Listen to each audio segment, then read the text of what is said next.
Dan suatu hari, dunia tiba-tiba terhenti.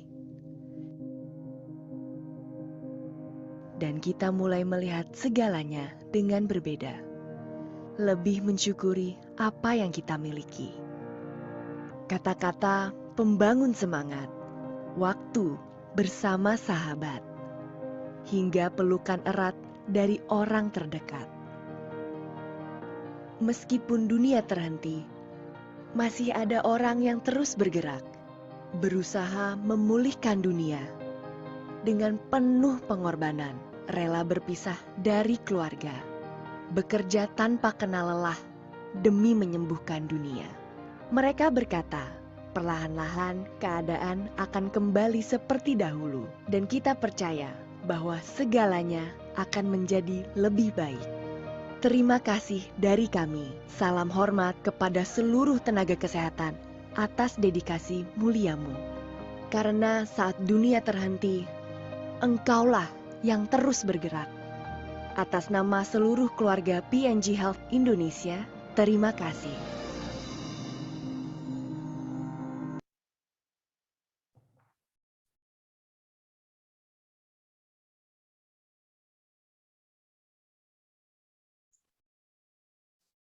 Assalamualaikum warahmatullahi wabarakatuh. Selamat pagi dan salam sejahtera bagi kita semua. Saya ucapkan selamat datang bagi seluruh peserta yang telah hadir pada webinar dengan judul Impact of Iron Deficiency Anemia in Pregnant Women yang dilaksanakan oleh unit CMI FKUI dan berkolaborasi dengan PT PNG Health Indonesia.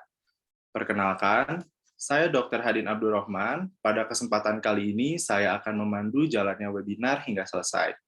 Saya juga mengucapkan selamat datang kepada pembicara webinar hari ini, Profesor Dr. Noroyono Wibowo, spesialis obstetri dan ginekologi konsultan. Selamat pagi, Prof. Pagi. Dan juga moderator webinar hari ini, Profesor Dr. Andon Hestiantoro, spesialis obstetri dan ginekologi konsultan. Selamat pagi, Prof. Andon. Selamat pagi, Dr. Hadin. Ya, baik. Sebelum kita memulai webinar hari ini, saya akan membacakan peraturan webinar. Mohon diperhatikan dengan seksama oleh seluruh peserta webinar hari ini. Yang pertama, peserta harus terdaftar dan teregistrasi pada link event ini. 2. Peserta mohon menggunakan username dengan nama lengkap sesuai dengan nama yang digunakan saat peserta registrasi. 3. Peserta mengkondisikan audio selalu dalam kondisi mute. 4. Mohon ajukan pertanyaan melalui fitur chat selama rangkaian webinar berlangsung dengan format sebagai berikut. Nama, _profesi, _asal institusi, _pertanyaan yang diajukan. 5. Peserta wajib mengisi form kehadiran dan evaluasi pada link yang akan diberikan oleh panitia di akhir acara melalui fitur chat yang ada pada Zoom. Terakhir, sertifikat akan diberikan kepada peserta yang hadir minimal 2/3 waktu seminar dan mengisi form evaluasi. Untuk sesi ilmiah, akan dipandu oleh moderator kita pada hari ini, yaitu Profesor Dr. Andon Hestiantoro, spesialis obstetri dan ginekologi konsultan. Saya akan membacakan kurikulum vitae dari beliau. Silakan di-share.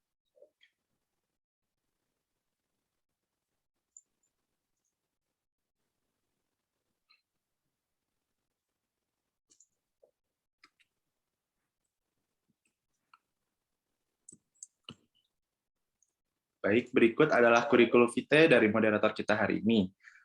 Prof. Andon merupakan staf divisi Imunoendokrinologi Reproduksi, Departemen Obstetri dan Ginekologi di FKUI RSCM. Beliau meraih gelar dokter umum, spesialis 1 dan spesialis 2 obstetri dan ginekologi, dan juga gelar doktor dari Universitas Indonesia di Jakarta. Lalu beliau juga memperoleh gelar Master of Public Health dari Universitas Gadjah Mada di Yogyakarta. Prof. Andon juga merupakan Ketua Cluster Human Reproduction, Infertility, and Family Planning di Indonesian Medical and Research Center Institute, atau disingkat IMERI, Universitas Indonesia. Beliau melakukan praktik dan penelitian di Klinik Fertilitas Yasmin, Rumah Sakit Cipto Mangunkusumo, Jakarta, Indonesia. Karya-karyanya diterbitkan dalam jurnal kedokteran nasional dan internasional peringkat baik, dan juga merupakan reviewer untuk jurnal kedokteran internasional. Baik, tanpa berpanjang-panjang, silakan kepada Prof. Andon, saya persilakan untuk membantu sesi materi pada webinar hari ini, Prof. Terima kasih Dr. Hadin untuk introduksinya yang sangat baik sekali. Assalamualaikum warahmatullahi wabarakatuh, peserta webinar pada pagi hari ini yang saya hormati. Pada pagi hari ini akan dilaksanakan sebuah webinar CMA dari CMA atau Continuing Medical Education FKUI yang berkolaborasi dengan PNG Health Indonesia. Pembawa materi ini sudah sangat terkenal sekali, yaitu Profesor Dr. Noroyono Wibowo, spesialis obstetri ginekologi konsultan. Topik yang dibawakan berjudul Impact of Iron Deficiency Anemia in Pregnant Women. Apakah CV beliau mau ditampilkan, Dr. Hadin? Nggak usah, biar cepat aja. Oh, biar cepat ya, baik. Jadi beliau ini adalah lulusan FKUI, baik S1, SP1, SP2, dan juga meraih program doktor dari FKUI dan guru besar dari FKUI. Baik, silakan Prof. Noroyono Wibowo untuk menyampaikan materinya selama 30 menit. Monggo. Terima kasih Prof. Andon. Saya bersyukur juga nih dapat tugasnya cuman impact ya, tapi nggak disuruh membahas iron deficiency anemia di dalam kehamilan gitu. Kalau impact kan cuma dampaknya aja. Kalau dampak ya, kalau orang ini dampaknya apa gitu. Jadi alhamdulillah gitu, lebih ringan itu Prof. Andon. Satu hal aja yang membuat tragis sebetulnya di negara kita ini yang katanya masuk G20, terus kemudian sekarang kan sedang presidensi G20, pokoknya ekonominya melesat. Tapi yang aneh adalah ternyata dari hasil riset das itu dari 2013 ke 2018 angka anemi pada ibu hamilnya naik gitu. Naiknya dahsyat juga gitu. Karena naik 2 digit itu sesuatu banget lah gitu ya. Dari 371% menjadi 48,9% ya. Ini dampaknya tentu nanti kalau kita mau bahas lebih lanjut akan luar biasa gitu. Tapi karena dibatasi bahwa saya hanya bicara di anemia defisiensi besi, maka ini besinya doang gitu. Besi itu apakah penting? Nggak penting. Kalau besi nggak penting, apalagi buat muslim gitu, karena nama satu surat di Al-Quran itu besi, gitu, Al-Hadid, dan fungsi besi itu dinukilkan dengan jelas gitu di minimal 2 ayat gitu. Di surat Al-Hadidnya pasal ayat 24 dan juga di surat Al-Kahfi gitu. Yang bisa membentengi dari Ya'juj dan Ma'juj itu besi. Ini kan jadi artinya kita belajar dari sini besi itu memang penting bener gitu kalau mau kita lebih ngerti lagi. Nah, kalau berbicara tentang anemi itu adalah suatu state ya, bukan diagnosis gitu. Karena suatu kondisi atau suatu keadaan bukan disease, bukan penyakit gitu. Itulah sebabnya kalau anemi hari ini anemi mungkin besok atau lusa sudah tidak anemi lagi dan kemudian seminggu lagi jadi anemi lagi bisa juga gitu.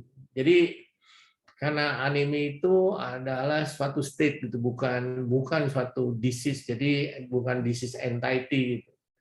Nah, anemi itu dikatakan seorang wanita hamil kalau anemi adalah kalau di trimester 1 tuh HB-nya kurang dari 11 gram per desiliter, di trimester 2 itu kurang dari 10,5 gram per desiliter, atau hematokritnya kurang dari 33, atau eritrositnya kurang dari 3,5 juta per mililiter.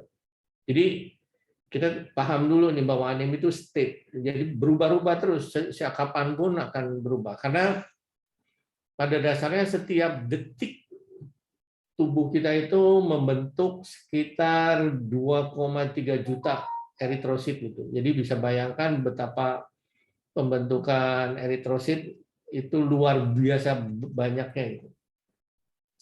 Dan kalau kita katakan sebagai anemia defisiensi atau besi, itu sebetulnya kita harus belajar ini bahwa pada keadaan normal, ini yang kita sebut normal ini, maka storage iron-nya harus cukup, transport iron-nya juga cukup, kemudian functional iron-nya juga cukup. Seseorang yang mengalami anemia defisiensi besi itu artinya tuh udah sampai suatu kondisi di mana badan itu storage-nya atau cadangannya itu sudah nol, kemudian transport iron-nya sudah minimal, dan functional iron-nya juga sudah sangat-sangat berkurang. Jadi ini ada anemia defisiensi besi adalah suatu kondisi yang sudah benar-benar kekurangan besi gitu. Dan nah ini yang bahaya nanti. Pada kondisi seperti ini, maka kita tahu bahwa badan itu ada yang namanya prioritasi. Jadi tubuh akan memprioritaskan segala sesuatunya untuk prioritas. Kita tahu bahwa oksigen itu sangat diperlukan. Artinya oksigen ini nanti akan dibawa oleh hemoglobin kan. Nah, kalau seseorang itu sudah pada kondisi yang seperti ini, maka otomatis orang itu akan menarik besi yang ada di otak, kemudian besi yang ada di liver, besi yang ada di ginjal, dan seterusnya untuk agar supaya Hb ini tetap bisa membawa oksigen secara adekuat.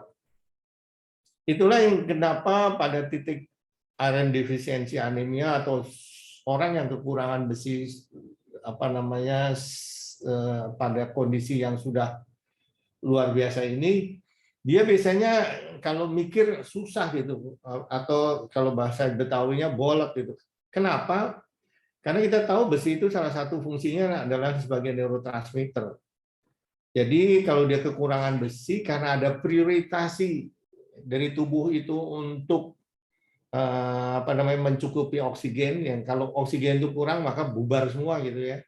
Maka itulah, jadi kasarnya kita boleh bilang menyatakan misalnya kok HB-nya masih oke-oke aja gitu, kasarnya HB-nya kita sebut gitu ya 9,5 gitu. Tetapi kok kondisinya orangnya nggak begitu oke bener gitu. Ya karena tadi ada prioritasi.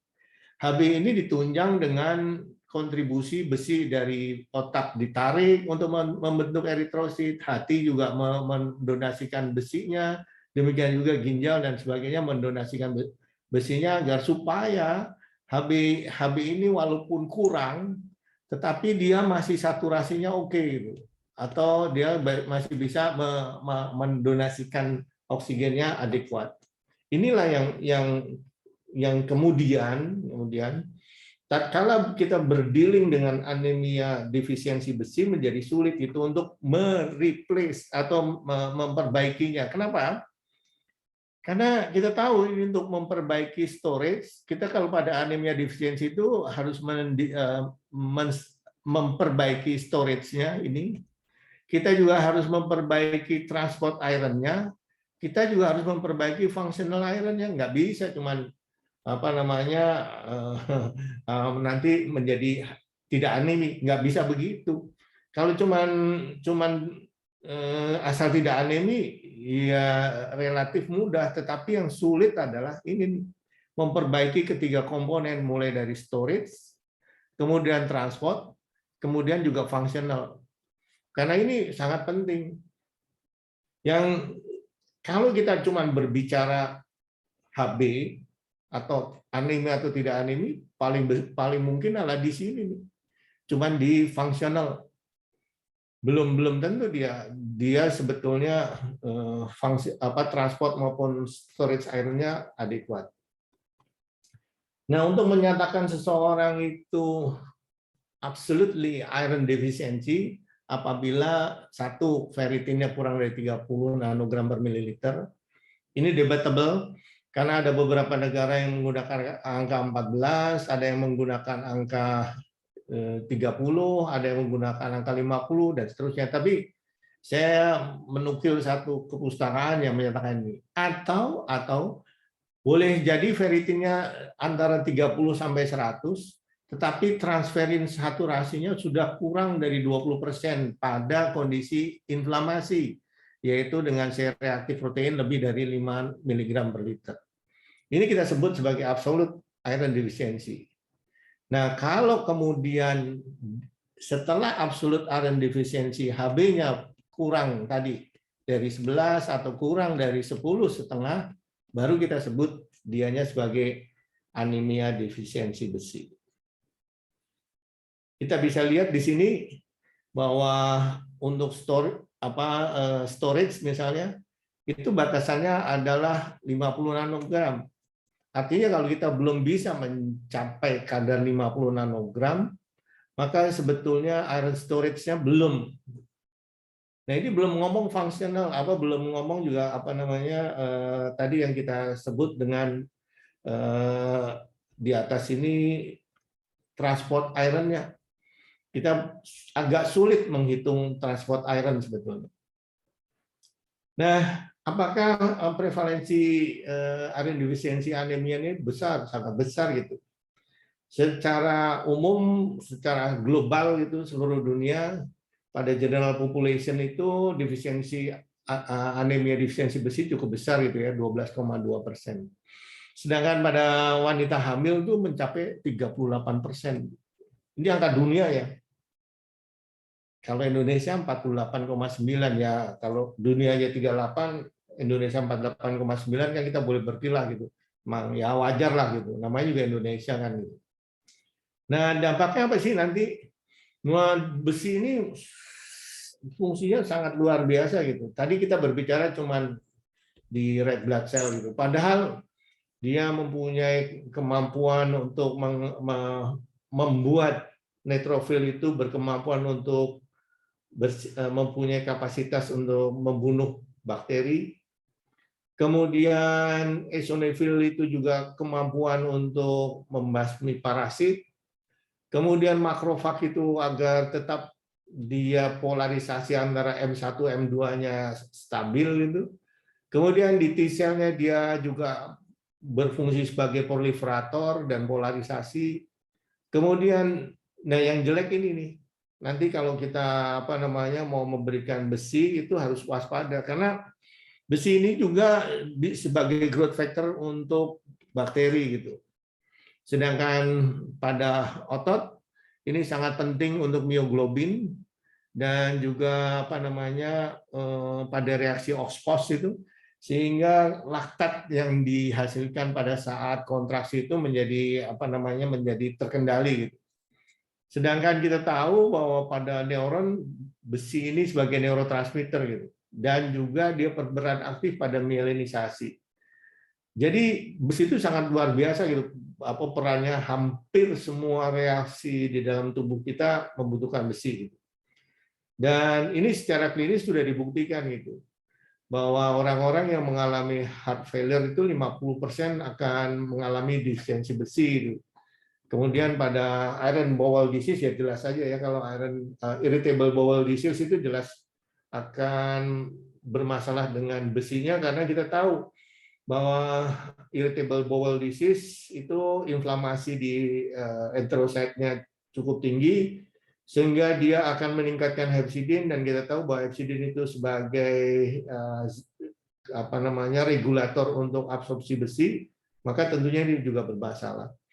Inilah yang kita bisa lihat bahwa memang besi itu dalam kehidupan sehari-hari sangat dibutuhkan. Kemudian kalau anemia itu diperbaiki, ternyata terjadi improvement yang luar biasa gitu. Baik improvement dari alertness, kemudian improvement dari mental health. Karena pada wanita-wanita yang mengalami anemik selama kehamilan, itu ternyata kemungkinan untuk depresif atau sindroma baby blues setelah melahirkan menjadi cukup besar gitu. Nah, ini yang kemudian menjadikan kita harus lebih sadar lagi mengapa sebetulnya kita harus aware terhadap masalah defisiensi besi ini. Kemudian kalau dijabarkan lebih lanjut lagi, besi itu kalau di dalam kehamilan banyak benar gitu dampaknya gitu. Misalnya pada oksigen transport, kemudian production of erythrocyte, kemudian pada transport enzim, terus kemudian juga memaintain imun sistem yang seperti saya katakan tadi. Dan dia berfungsi pada sinaptogenesis, kemudian sintesis neurotransmitter, sintesis dari neurotropin, dan mielinisasi ini pada kehamilan dan juga pada fetal development sangat penting ini. Karena ini akan sangat menentukan nanti bayi itu menjadi cerdas atau tidak cerdas gitu. Kemudian dalam kehamilan sendiri dampaknya banyak, nanti kita akan satu-satu bicarakan gitu, mulai dari preterm, kemudian miscarriage, kemudian IUGR, kemudian juga yang ini berhubungan adalah neuronal change, jadi perubahan dari sistem di kepala, di otak gitu ya. Dan dia juga berasosiasi negatif dengan obes, kemudian juga memberi resiko untuk terjadinya preeklamsi, dan juga memberi resiko untuk terjadi resistensi insulin. Jadi kita bisa lihat di sini betapa banyaknya peran besi ini yang kemudian akan memberikan kualitas bayi seperti apa gitu. Seperti ini kita dikasih lihat itu. Semakin dia anemik, maka kemungkinan untuk postpartum hemorrhage juga semakin besar. Semakin dia anemik juga semakin besar kemungkinan untuk preeklamsi. Kalau semakin anemik kemudian menjadi butuh transfusi itu udah jelas lah gitu ya. Tetapi bahwa preeklamsi, postpartum hemorrhage ternyata juga menunjukkan bahwa semakin dia anemik maka semakin resiko untuk kedua ini yaitu postpartum hemorrhage dan preeklamsi juga semakin besar. Tidak hanya pada postpartum hemorrhage dan preeklamsi, kita bisa lihat juga bahwa odds ratio atau risiko untuk terjadinya low birth weight, preterm, kemudian small for gestational age, ini juga sangat berhubungan dengan seberapa anemik seseorang tersebut. Demikian perinatal mortality maupun neonatal mortality sangat berhubungan juga dengan kondisi anemik atau tidak anemik si ibunya. Kita bisa lihat di sini bahwa cadangan besi atau ferritin itu sangat berhubungan juga dengan berat waktu lahir. Semakin tinggi kadar ferritinnya di serum ibunya, tapi tingginya tinggi normal ya, bukan tinggi ketinggian gitu. Itu ternyata berhubungan dengan berat bayinya, demikian juga berhubungan dengan tingginya. Jadi salah satu untuk menurunkan kejadian stunting, karena stunting itu adalah tinggi pada usianya, maka kalau salah satunya ini kalau besinya cukup, jadi dengan cadangan besi yang cukup ini misalnya 70 gitu, kita lihat bahwa tingginya itu bisa mencapai 51 cm pada waktu lahir. Artinya kemungkinan untuk menjadi cebol makin sedikit gitu. Dan ternyata bahwa kadar maternal hemoglobin itu juga berhubungan gitu dengan berbagai unsur hormon gitu. Misalnya bahwa kadar Hb ibu semakin tinggi, maka otomatis juga semakin tinggi kadar ferritin atau cadangan besi di janinnya. Dia juga berhubungan dengan kadar hemoglobin ibu, berhubungan dengan eritropoietin maternal. Artinya kalau Hb-nya ibu tinggi itu eritropoietin maternalnya memang juga tinggi gitu. Artinya kita bisa lihat bahwa produksinya memang cukup baik gitu. Dan dia juga berhubungan dengan insulin growth factor 1, ini faktor pertumbuhan dari janinnya, dan dia juga berhubungan dengan insulin growth factor 1 pada maternal.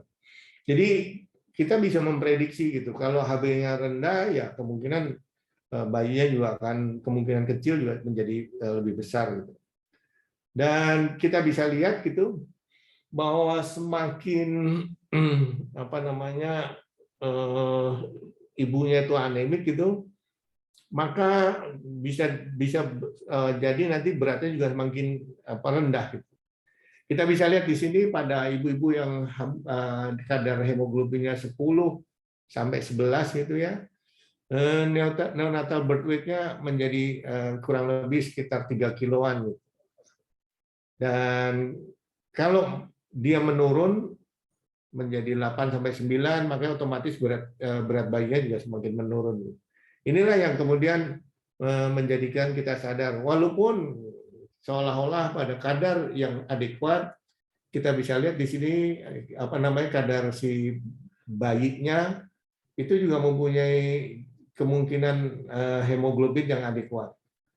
Yang kemudian kita bisa lihat juga pada 8,8 sampai 9 sebetulnya walaupun masih adekuat HB si janin, tetapi pada penelitian yang kohort menunjukkan bahwa bayinya itu dalam 2 minggu dia jadi anemik karena cadangan besi di neonatusnya itu sangat kecil.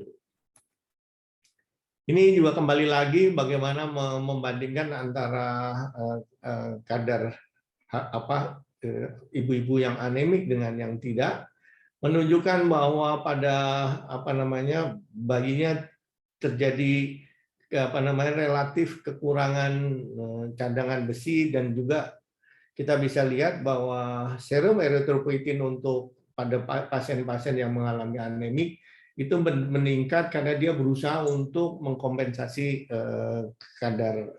mengkompensasi pembentukan sel eritrositnya.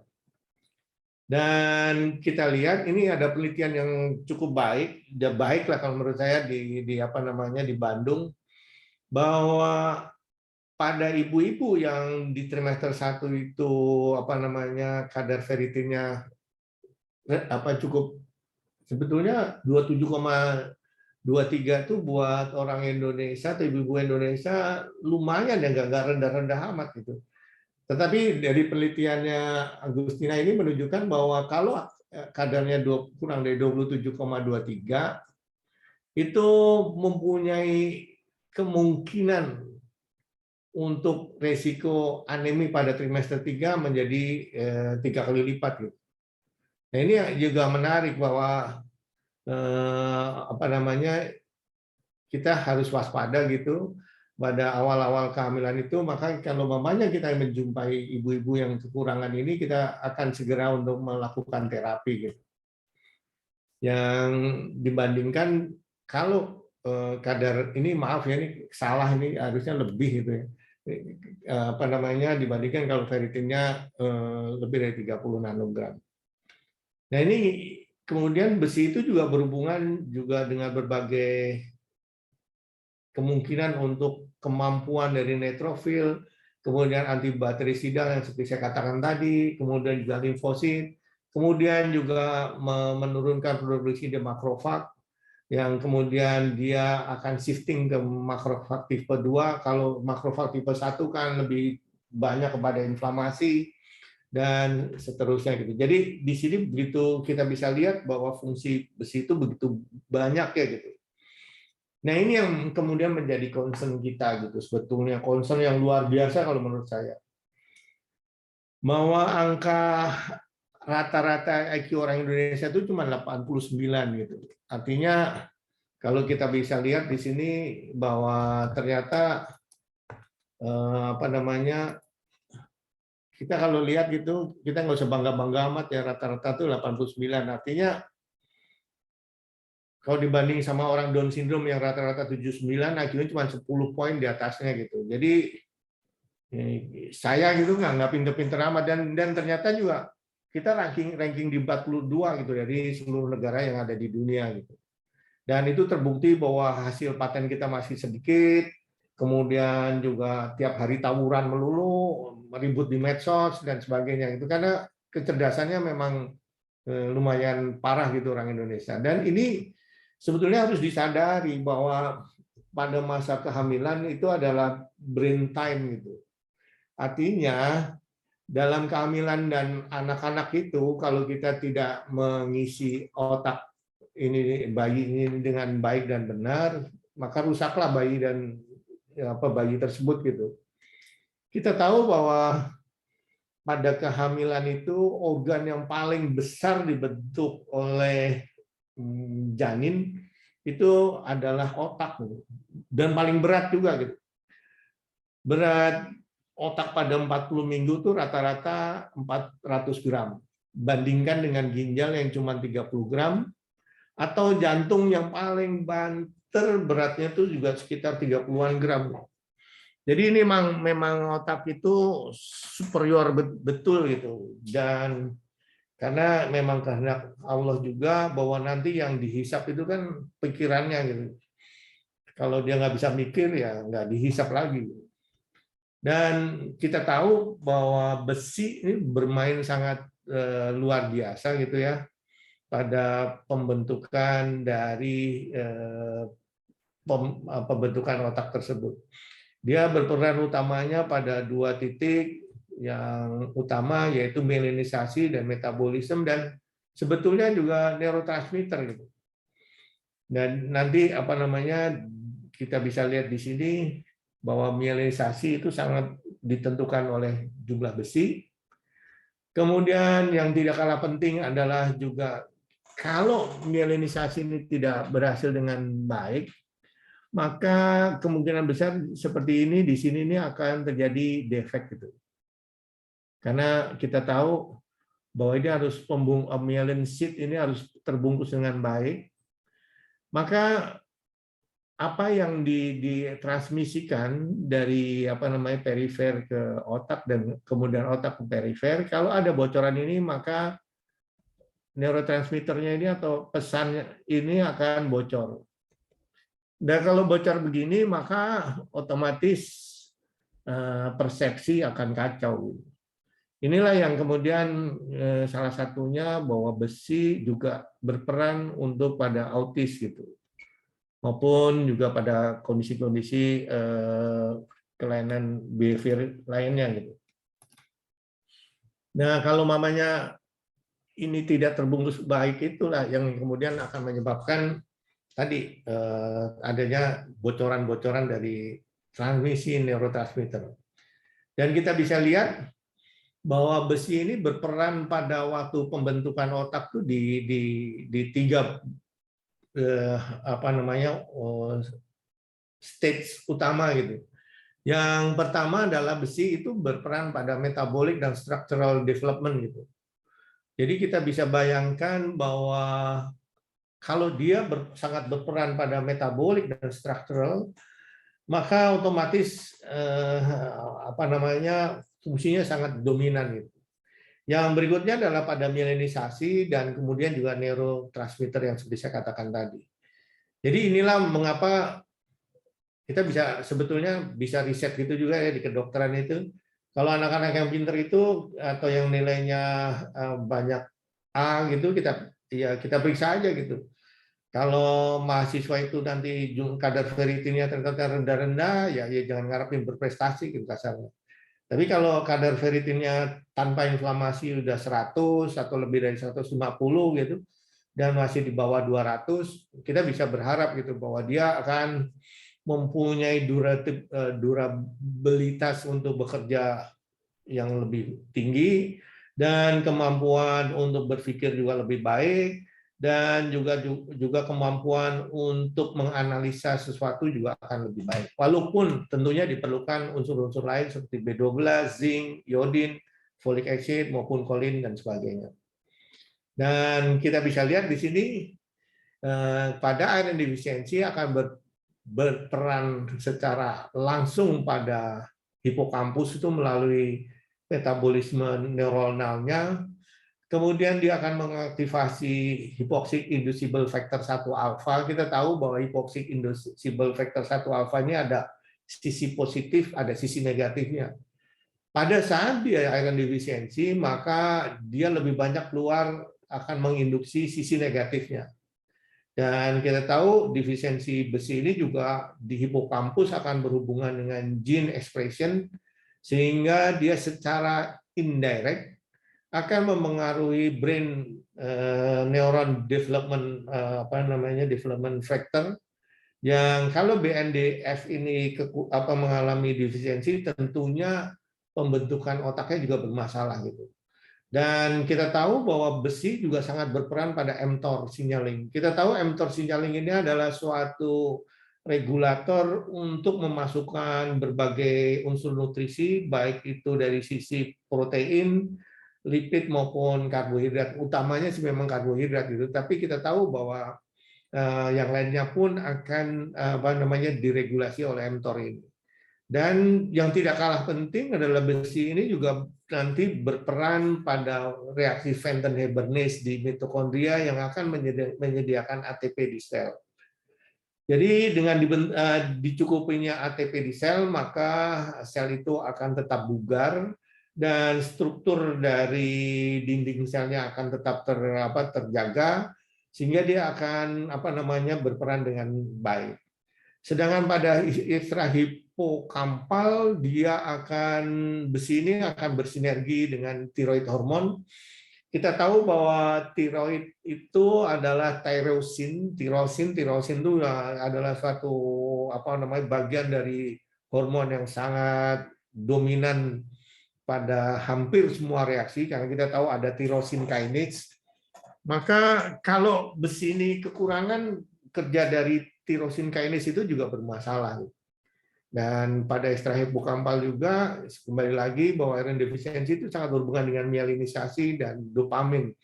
Artinya, seperti yang saya katakan tadi, pada ibu-ibu yang mengalami anemia sepanjang kehamilannya, maka risiko untuk terjadi depresi menjadi lebih besar, karena dopamin ini adalah satu neurotransmitter yang bersifat membuat orang happy gitu.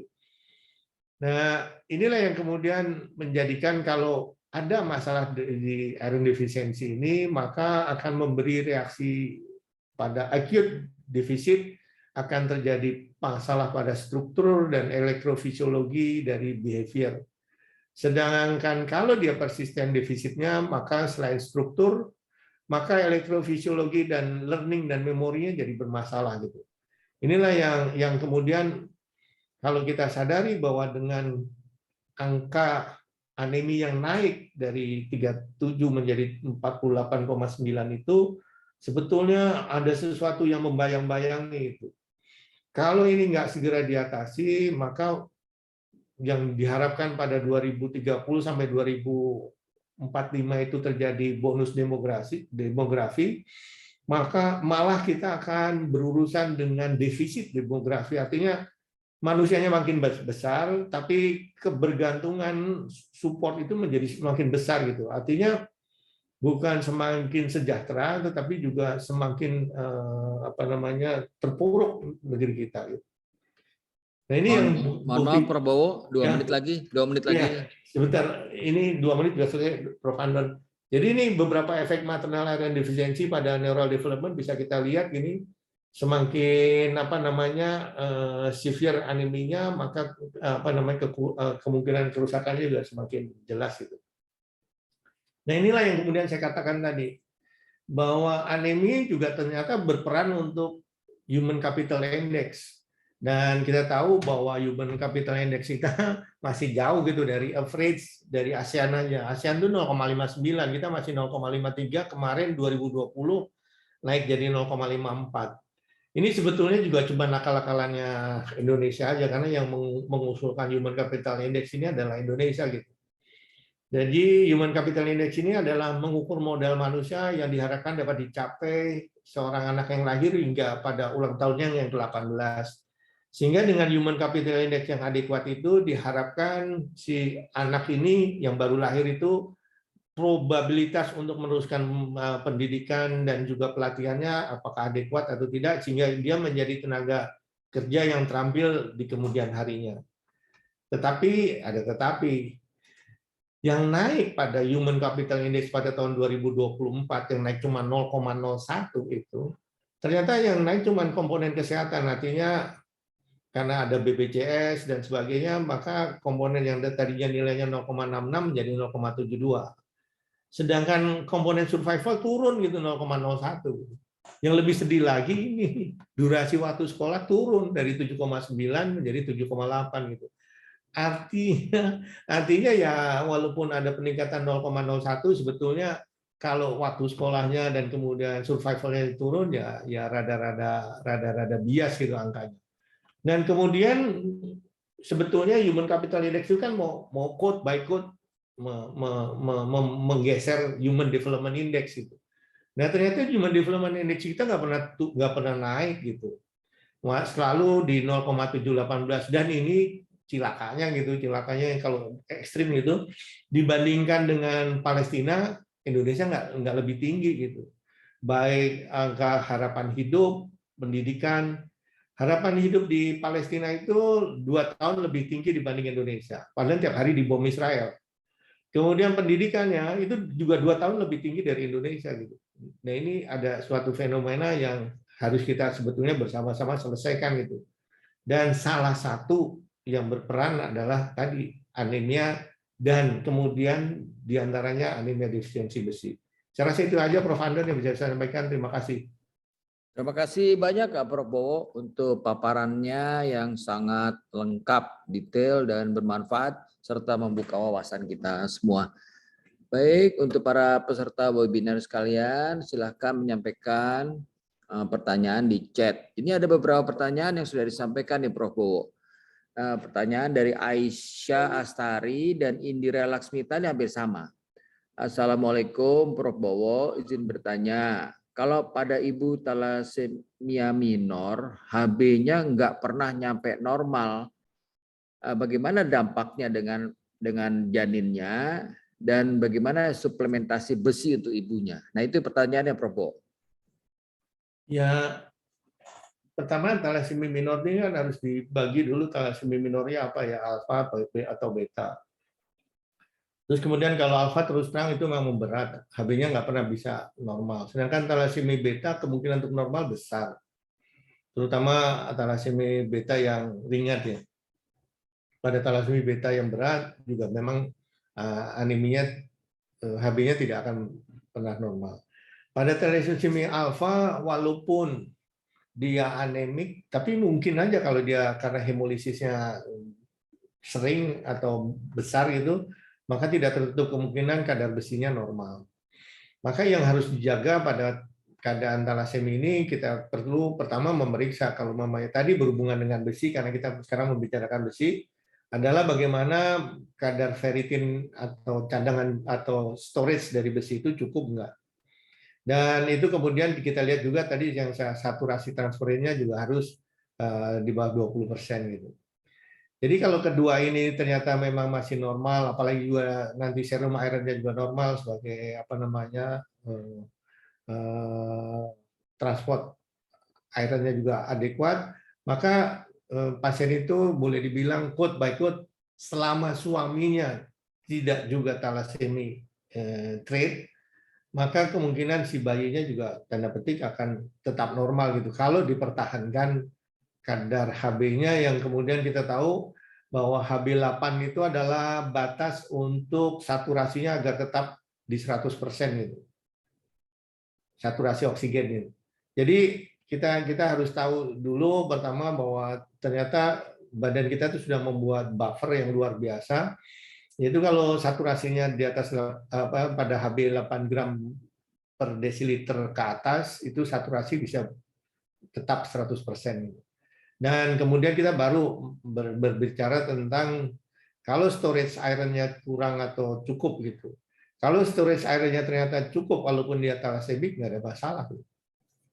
Itu yang bisa saya sampaikan. Terima kasih. Baik, terima kasih Prof. Bowo. Jadi untuk mengatasi atau tata laksana ibu hamil dengan kemungkinan anemia tadi tentu kita harus perhatikan fungsinya ya, fungsional, transportnya, dan storage-nya ya, Prof. Bowo. Kemudian saturasi ya, penting ya.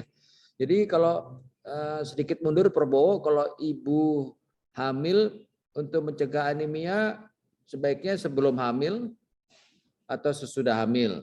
Kemudian apa saja yang harus diperiksa? Bagaimana Prof. Bowo? Ya idealnya sih sebelum hamil tuh dipastikan bahwa ibu itu pertama tahu dulu gitu kan. Kalau Kalau dia talasemik atau tidak talasemik kan gift ya, nggak bisa nolak gitu. Orang tuanya yang dia diturunkan secara Mendelian. Artinya kalau ibunya pembawa sifat talasemik, bapaknya tidak, kan kemungkinan 50% dia akan menjadi trait gitu, akan membawa sifat. Sedangkan kalau bapaknya ternyata juga pembawa sifat, ibunya pembawa sifat, kan artinya 25% akan major, sedangkan 25% bebas, dan 50% akan trade. Itu dulu yang pertama disadari. Yang kedua, baru kalau memang dia tidak ada penyakit bawaan untuk menjadi berisiko untuk anemik, baru kita berbicara tentang kecukupan. Karena anemia itu sebabnya banyak gitu ya. Kalau untuk anemia aja tidak bisa cuman ngomong besi gitu, karena kita harus tahu bahwa besi itu ya cuman salah satu bagian gitu untuk terjadinya anemia. Jadi idealnya memang harus diperiksa dulu gitu. Ini barangkali saya akan perlihatkan satu slide untuk memahami bahwa anemia itu tidak besi itu bertanggung jawab pada pembentukan eritrosit itu di 3 hari terakhir itu. Jadi proliferasi pertama dari eritropoiesis itu membutuhkan zinc. Jadi di sini membutuhkan zinc, maaf. Kita lihat bisa membutuhkan zinc, dan kemudian pada eritropoiesis itu sendiri masukkan besi ke dalam bone marrow itu juga membutuhkan vitamin A dan juga B3 gitu nih. Nah, selain itu pada saat eritropoiesis itu juga membutuhkan tadi mulai dari stem cell. Kita bahwa stemness atau stem cell ini sangat membutuhkan vitamin A gitu, karena vitamin A itu akan meregulasi OCK4 dan nanoknya gitu. Kalau kekurangan vitamin A, maka nanok dan OCK4-nya akan bermasalah. Gitu. Kemudian donor metilisasi itu membutuhkan folic acid, kemudian juga B12 dan juga riboflavin. Gitu. Nanti regulator dari B12 ini juga membutuhkan B6 gitu. Jadi pada saat proliferatif yang diinjus oleh zinc ini, dia membutuhkan berbagai unsur ini. Nah, baru 3 hari terakhir setelah dia masuk pada eritroblast, itu baru besinya masuk ke gugus portoporfirinnya gitu. Dia akan menduduki di situ dan kemudian baru dirilis ke perifer. Kemudian saat dia menjadi eritrosit di sirkuler, dia membutuhkan antioksidan pada dindingnya, yaitu vitamin E dan vitamin C. Jadi kalau saya bilang bahwa anemia itu nggak bisa cuman besi gitu, karena tadi regulator yang lain ini juga dibutuhkan. Itu saja, Prof. Handun, kalau boleh saya. Baik, ya, sangat holistik sekali, Prof. Bo. Ada pertanyaan lagi nih dari Heni Ibdriati. Prof. Bowo, untuk ibu dengan anemia kronis setelah diberikan suplemen besi, idealnya kadar Hb berapa yang memungkinkan ibu untuk hamil agar ibu dan janin sehat? Demikian, Prof. Bowo. Kalau hamil mah nanti seperti Prof. Andon itu kan pakarnya penghamilan gitu ya. Itu ya asal koitus ya, kalau insya Allah spermanya normal dan ovulasi ya hamil. Cuman kualitas bayinya seperti apa nih lain lagi masalahnya gitu. Kalau hamil kan yang penting fertilisasi, artinya ketemunya sperma dan telur gitu. Artinya selama orang itu masih ovulasi, ibunya ovulasi dan suaminya masih punya sperma yang bisa melakukan penetrasi atau fertilisasi, selesai hamil. Tapi kualitas ini berbicara kualitas. Jadi kalau anemia kronis itu kan pertanyaannya apakah dia kronisitasnya karena apa gitu. Misalnya dia kronisitasnya karena malaria, berbeda. Karena TBC berbeda lagi, karena kemudian talasemik tadi berbeda lagi. Pada obesitas berbeda, pada diabetes berbeda juga gitu. Karena pada prinsipnya gini, semua inflamasi itu akan meningkatkan hepsidin. Nah, hepsidin ini adalah regulator untuk absorpsi dari mineral, termasuk di dalamnya besi dan zinc. Jadi selama hepsidin itu tinggi, tidak akan mengabsorpsi besi secara adekuat, sehingga akan terjadilah salah satunya anemia defisiensi besi. Pada apa namanya inflamasi yang kronis itu juga akan menimbulkan keadekuatan dari protein akan bermasalah. Nah, kalau protein bermasalah sama amino esensialnya bermasalah, maka pembentukan eritrositnya juga bermasalah. Jadi ya harus betulin dulu kronisitasnya itu dihilangkan, itu sebabnya apa gitu. Karena kalau sebabnya karena tadi misalnya TBC ya eradikasi TBC-nya dulu. Kalau cacingan ya cacingan dulu diselamatkan lagi, di eradikasi dulu, baru kita berbicara mencari apakah masih ada anemia enggak. Dengan kronisitas ini sudah dihilangkan. Juga kalau kronisitasnya karena misalnya cancer, lain lagi itu ada masalah yang luar biasa juga dengan regulasi besi pada cancer gitu. Karena nanti kita tahu bahwa pada cancer itu akan terjadi ferroptosis yang luar biasa gitu. Sehingga untuk mempertahankan diri agar cancer itu bisa survive dan kemudian melakukan misalnya metastasis dan sebagainya, dia akan meregulasi kematian selnya melalui ferroptosis salah satunya. Sehingga di sanalah besi juga berperan. Jadi ini ceritanya panjang kalau cuma ditanya kronisitas itu. Terima kasih Prof. Andon. Terima kasih. Ada pertanyaan tadi dari Muhammad Freddy Chandra Sitepu, tampaknya sudah dijawab oleh Prof. Bowo tuh. Wah, ada prekursor eritrosit lain pun berperan dari ya Prof. Bowo sudah jawab, dan kemudian juga apakah anemia defisiensi berhubungan dengan kelainan mental atau jiwa pada janin di kemudian hari. Tadi Prof. Bowo sudah menyampaikan. Nah, ini ada pertanyaan dari Nuriyah Aziz dari Bima. Prof. Bowo, mana yang lebih baik, ibu mengkonsumsi vitamin tambah darah yang paten atau yang dari puskesmas? Berapa dosis yang aman? Bagaimana Prof. Bowo? Kalau yang paling bagus yang dari Tuhan, yaitu makan benar. Kalau yang buatan manusia tetap aja ada masalah. Sekarang kan gini, kalau dia anemik kan harus dicari dulu sebabnya apa, karena anemik itu tadi bukan disease ya, tapi state. Jadi kalau mamanya dia anemiknya misalnya karena kekurangan nutrisi, ya nutrisinya betulin. Nutrisi yang paling bagus ya yang alami. Misalnya kalau ibu-ibu itu bisa mengkonsumsi misalnya nih ketersediaan protein hewaninya bagus gitu dari sapi atau dari kambing, ya itu dulu gitu yang terbaik. Baru kemudian kita memilih yang dari tumbuh-tumbuhan atau nabati. Tumbuh-tumbuhan itu mulai yang kaya dari besi itu misalnya kacang-kacangan, dan kemudian misalnya green leaf atau bayam dan sebagainya gitu. Jadi itu dulu yang diusahakan kalau memungkinkan, tetapi kan ada tetapi. Bahwa untuk daging mungkin dengan orang yang penghasilan 3 juta per bulan berat ya, karena harga 1 kilo daging itu lumayan gitu. Di Indonesia kan 100.000 sampai 120 gitu.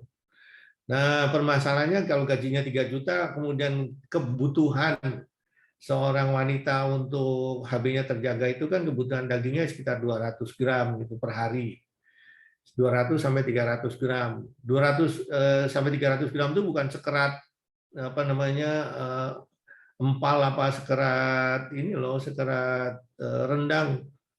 Itu kalau empal atau rendang itu 4 atau 5 atau 6 kerat itu baru sekitar 200 gram gitu. Jadi artinya cukup banyak. Nah, itu kan nggak mungkin. Sedangkan kemudian ya biasalah farmasi menjembataninya dengan membuat pil. Apakah yang paten atau yang dari puskesmas?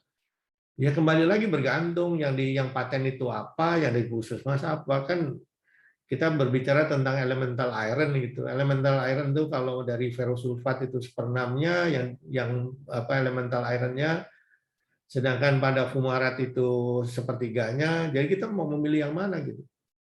Jadi nggak bisa cuman dikatakan ini dari puskesmas atau yang paten gitu. Kita harus tahu definitif ingredientnya apa. Gitu. Baik, Kemudian kemudian tidak kalah penting adalah kekurangan yang dari puskesmas itu adalah kofaktornya tidak disertakan gitu. Karena kita tahu bahwa untuk absorpsi besi itu membutuhkan kofaktor gitu. Kofaktornya salah satunya misalnya sudah dikasih tahu vitamin C gitu. Tapi tidak hanya vitamin C, tadi kita lihat dia juga membutuhkan vitamin A, membutuhkan vitamin B6, B12 dan sebagainya. Jadi nggak bisa kalau cuman kasih ferrosulfat terus naik, yang enggak, orang dia butuh kofaktor gitu.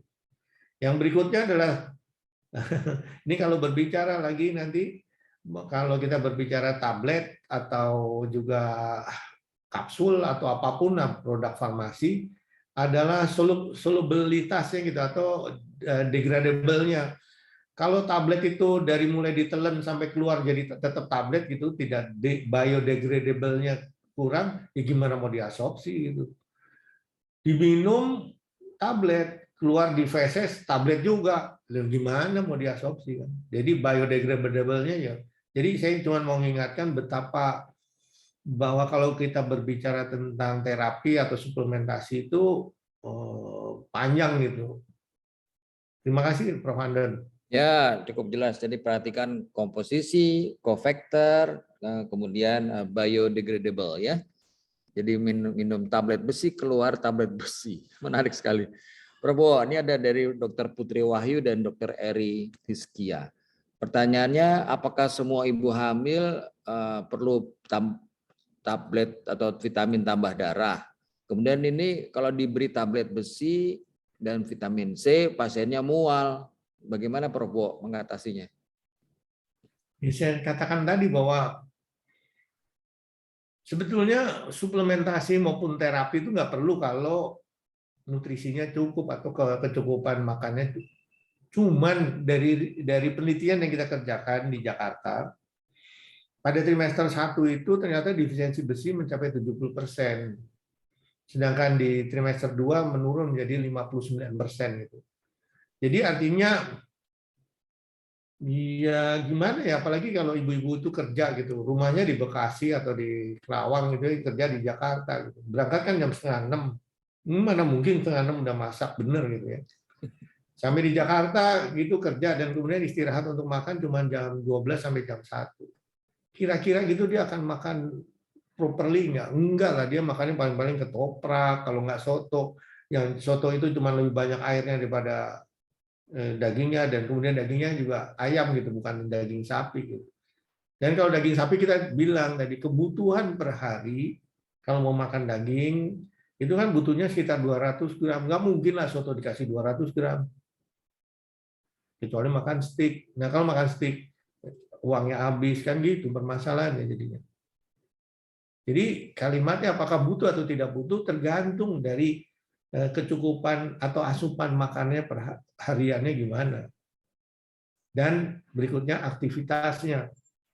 Karena aktivitas ini sangat menentukan juga tambahan kalori yang dibutuhkan. Terima kasih Prof. Andon.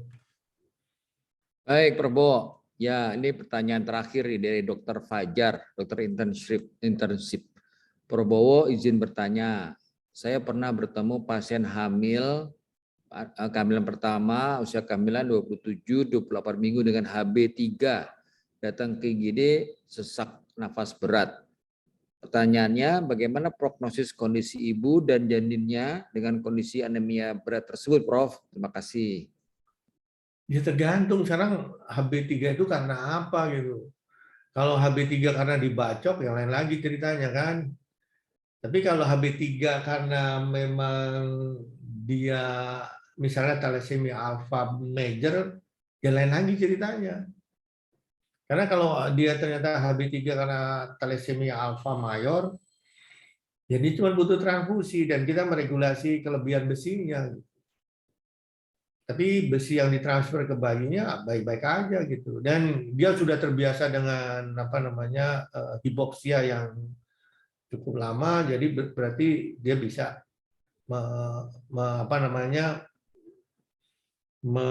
mengcounter itu secara, karena itu kan kejadian kronis. Kalau kejadian akut kita harus atasi akut. Kalau kejadian kronis biasanya lebih aman kalau nih.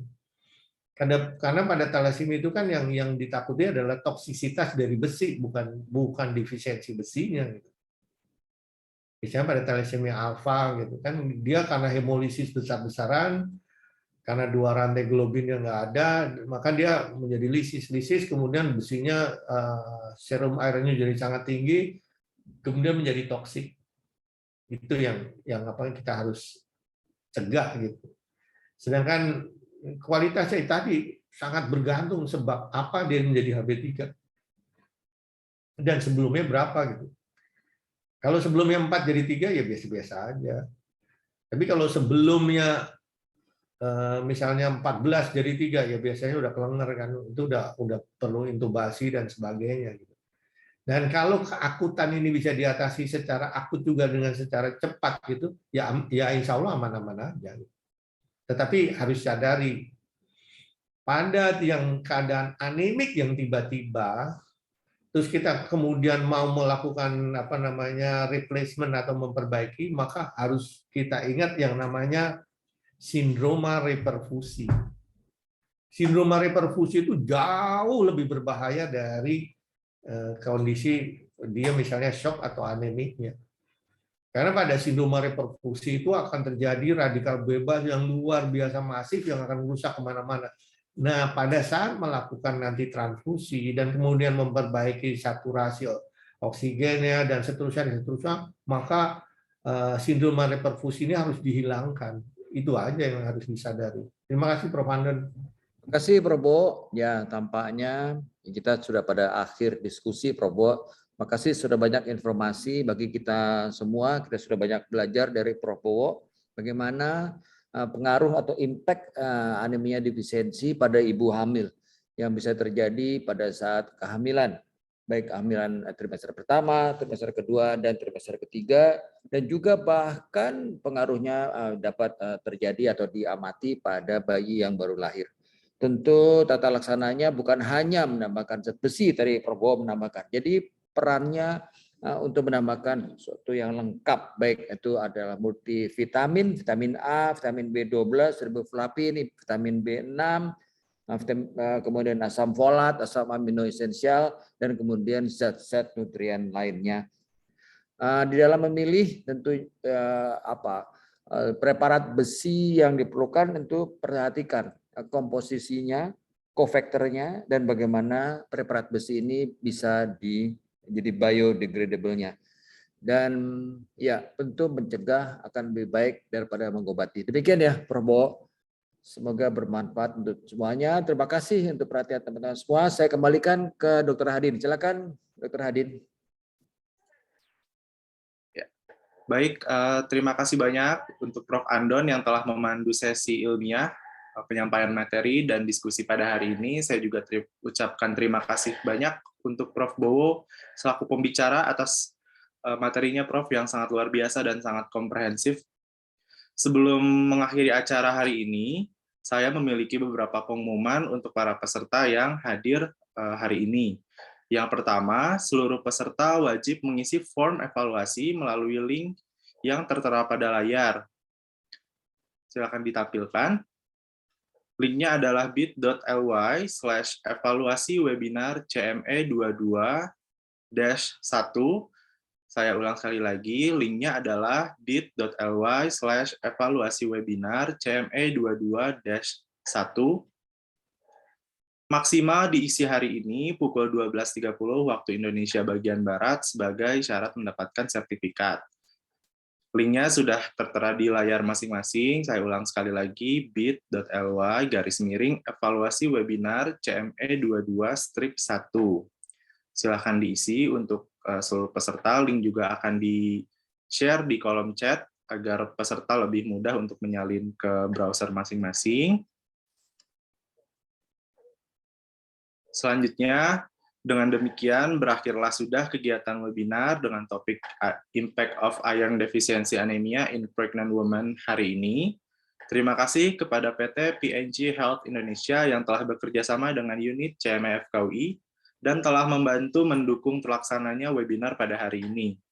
Terima kasih juga saya ucapkan kepada seluruh peserta yang sudah hadir dalam webinar hari ini. Saya ingatkan sekali lagi kepada seluruh peserta untuk mengisi form evaluasi yang sudah dibagikan oleh panitia di kolom chat sebagai syarat untuk mendapatkan sertifikat kegiatan hari ini.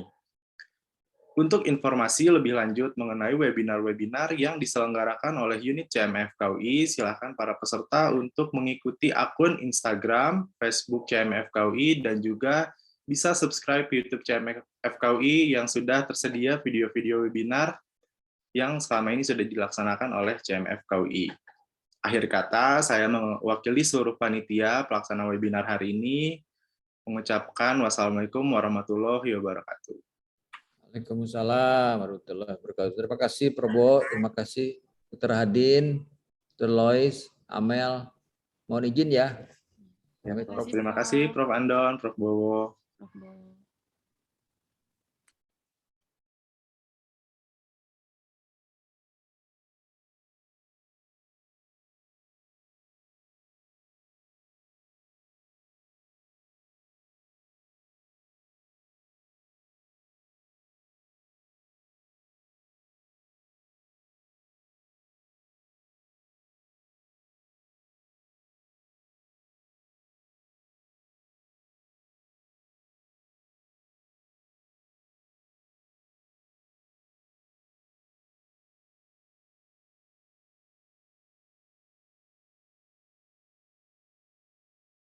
Pelukan erat dari orang terdekat.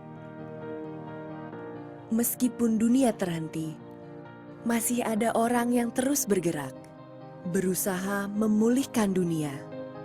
Dengan penuh pengorbanan, rela berpisah dari keluarga, bekerja tanpa kenal lelah demi menyembuhkan dunia.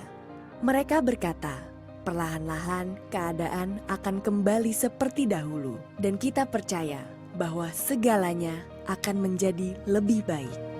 Terima kasih dari kami. Salam hormat kepada seluruh tenaga kesehatan atas dedikasi muliamu.